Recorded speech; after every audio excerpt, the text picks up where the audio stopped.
en 2006, on n'avait pas conscience que c'était la crise de la presse, c'est-à-dire une crise structurelle, un changement de modèle, un changement d'époque. Même Rothschild, à l'époque, pensait qu'il s'était fait avoir, qu'il avait acheté une Rolls et qu'il y avait un moteur de 2 chevaux à l'intérieur. Et on s'est retrouvés, notamment avec Pascal Richer et Laurent Mauriac, qui était à New York à l'époque, avec cette même expérience de blogueur et en avoir tiré les mêmes leçons.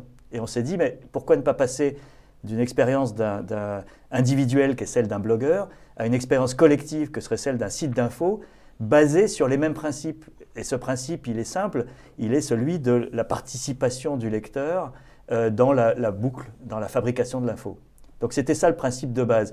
Et au début, on voulait le faire à Libération. On n'avait aucune envie de quitter Libération. J'y ai passé 26 ans, c'était ma famille.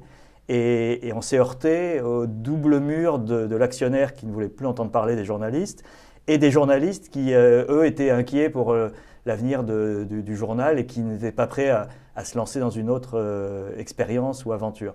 Et donc à un moment, on s'est dit, on fait un pas de côté et on recrée quelque chose à côté. Et on a pris nos indemnités de départ de Libé et on a créé Rue 89. Quand on s'est lancé, une partie de la profession nous disait, mais vous êtes hérétique, vous n'êtes plus...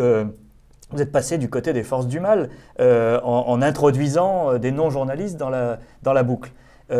Aujourd'hui, il n'y a plus un site internet en France qui ne soit pas peu ou prou participatif. Le Figaro fait des appels à témoignages à ses lecteurs, Le Monde a sa plateforme de blog. Enfin bref, tout le monde a une dimension participative.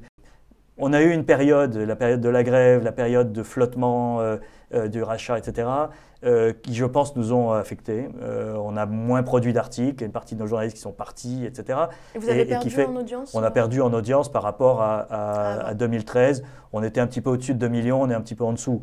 C'est pas dramatique. Et comme je vous ai dit, je pense qu'on n'est pas dans cette course à l'audience. La course à l'audience, on connaît les recettes. Je veux dire, nous, on n'a pas parlé de l'histoire de la robe. Alors ça va peut-être vous choquer qu'on ne saute pas sur cette occasion de faire du clic, mais moi, ça m'a ce genre d'histoire, ni des enfoirés, ni de... Et vous la voyez de quelle couleur? C'est surtout ça la question. Oui. Et moi, en plus, je suis daltonien, donc ça tombe mal. Bon.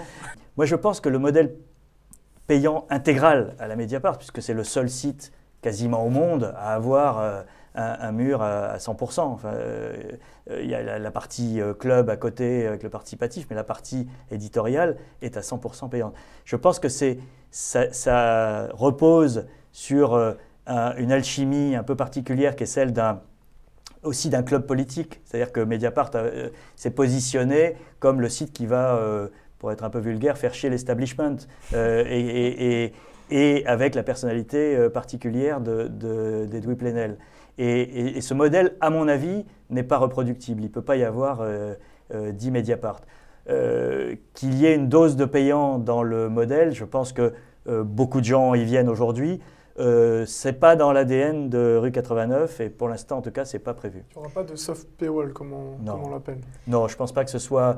nous, on essaye de construire un modèle économique qui a 3 pieds, en gros. La pub, qui reste la majorité de nos revenus. La formation, qui est un gros secteur qu'on a développé depuis 2009 et qui est là, a pris une dimension nouvelle avec les MOOC. Et qui va en plus se développer en interne pour le groupe Le Monde parce que l'objet MOOC qu'on a développé va servir aussi de support pour les formations à l'intérieur du groupe. Donc là-dessus, il y a un gros vecteur de croissance pour nous. Et puis un troisième qui est aujourd'hui relativement faible, mais moi j'aimerais pas mal développer, comme tout le monde d'ailleurs, qui est le hors-média, c'est-à-dire les activités dans la vraie vie.